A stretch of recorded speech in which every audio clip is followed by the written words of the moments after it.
Go back a decade or two and you'll find that thrillers were king when it came to box office. Movies like Fatal Attraction, Basic Instinct, Disclosure, Perfect Murder, Don't Say a Word. Wait a minute, they're all Michael Douglas movies. Merely a coincidence. Anyway, 2020's Unhinged, a road rage psychological thriller with an emphasis on the word psycho. Starring Russell Crowe, is most definitely a throwback to that era, with a basic plot that's lean, mean, and all things gruesome in between. The film sets out to prove that the art of occasionally linear but always thrilling storytelling isn't completely dead, albeit still on life support. But the important question is, did it succeed? Well, stay tuned.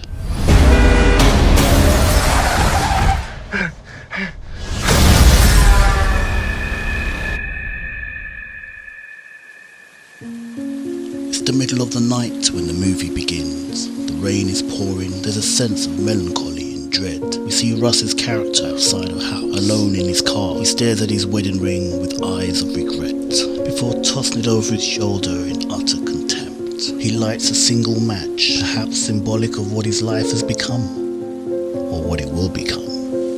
He then edges his way through the rain towards the house, and before you can say, "Stop, hammer time," he proceeds to go off on everything and everyone inside like he was Bob the Builder on crack before burning the house to the ground. Now at this point, you don't know why he did it. But you're gonna find out. Okay, thank you, Russell. What we do know is, he is one dude you do not want to annoy. We're then introduced to Rachel Flynn, a newly divorced single mother, living with her teenage son Kyle, along with her younger brother and his girlfriend. Before you know it, she's late for an important appointment, potentially late to drop Kyle off at school. Time to hit that road, but all doesn't go according to plan as they're soon caught up in the freeway traffic during rush hour. Wait, what? No, really? She then gets unceremoniously fired by her boss for potentially being late for her appointment. No way. All in all, she's not having a good day. Do you know who else isn't having a good day?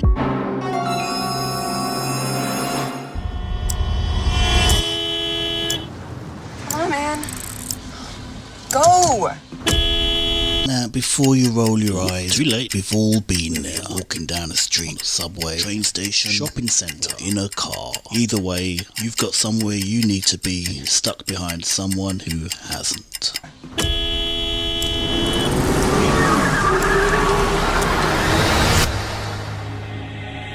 Just so happens on this particular day, well... You know what a courtesy tap is, young man? Sounds like this. It's light. It's friendly. I'm sure that's what your mom meant to do. No, it's not. Mom! And there you have it. Mistake number 1. Well, number 2, actually, if you count the overtake she just did. Or 3, if you factor in the excessive horn blowing. Point is, she's not making it any easier for herself. Well, you know what they say about hindsight being 20/20. What do they say? Well, that is 2020. Having a kind of a hard time lately. I'm sorry. Well, not as hard a time as your recent victims, I might add. Just putting it out there. Accept my apology.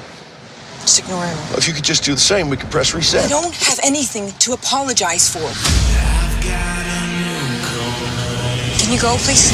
You know, for a second there, actually looked like he was serenading her. Anyway, and with that clever bit of advice, she puts her foot down and gets the heck out of Dodge, only to discover her troubles are only just beginning. Ma'am, are you okay? I'm pretty sure the guy in that truck's following me. He's road raging. Wow. How much do I owe you for that revealing insight again? Truth is, she still has no idea regarding how bad a day she's about to have. But you're gonna find out. Alright, we get it. It's Keenan, man. Why don't you just chill, man? Go your own way. This guy, on the other hand, will find out pretty quick.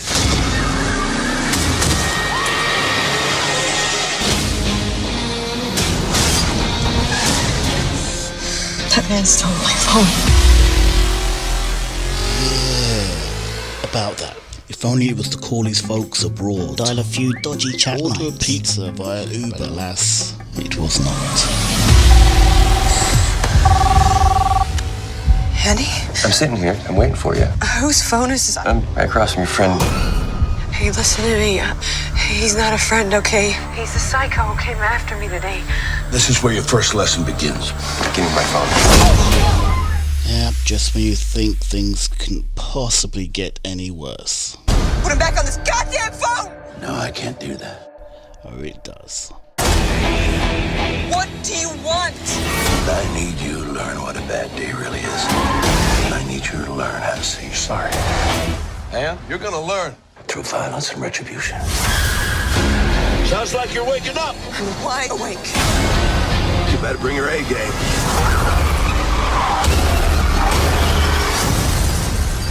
Because you're gonna need it.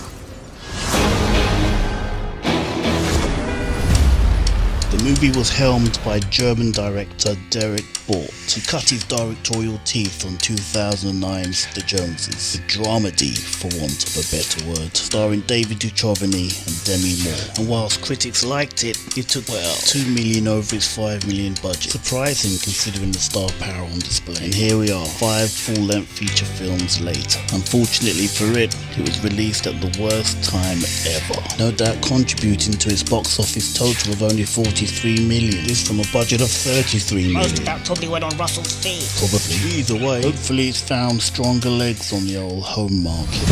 South African-born actress Caren Pistorius plays a character of Rachel. She does okay in a role, although the character's not quite as sympathetic as I would have liked. Just do the same, we can press reset. I don't have anything to apologize for. She turns in a pretty decent performance of a psychologically tortured woman who just wants to take her son to school. Speech law. Ditto Gabriel Bateman, one of the more memorable things from last year's Child's Play remake. Disaster. The chemistry works between him and his mom, and there's some good character moments sprinkled throughout. In fact, everyone does a fairly decent job in their roles. None more so than Maximus himself, Russell Crowe. Now, some people have likened his character and indeed the movie to a similar film a couple of decades back called Falling Down. Hang on a minute, it's Michael Douglas. Whereas that movie was sprinkled with sympathetic character moments of vulnerability. Here, Crowe's going all in on delivering pain. In fact, the only heartwarming moments you'll get from him is when he strapped you to a chair and has set you on fire. You've been warned.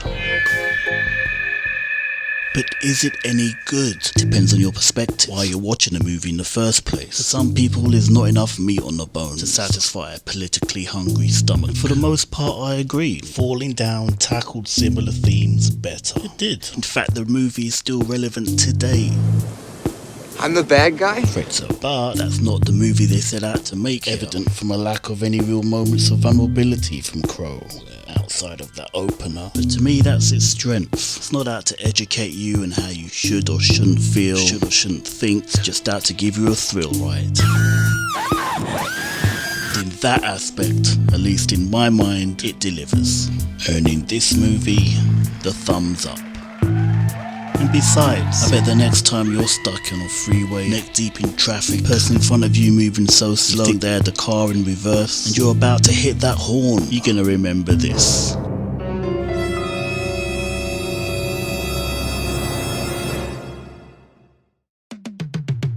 And that's it from me. What did you think of the movie? If you've seen the movie, if you haven't seen the movie, will you see the movie? Either way, comment down below, ring the bell, hit the like button. If you haven't already, subscribe. For crying out loud, stay safe on the road. And I'll see you next time.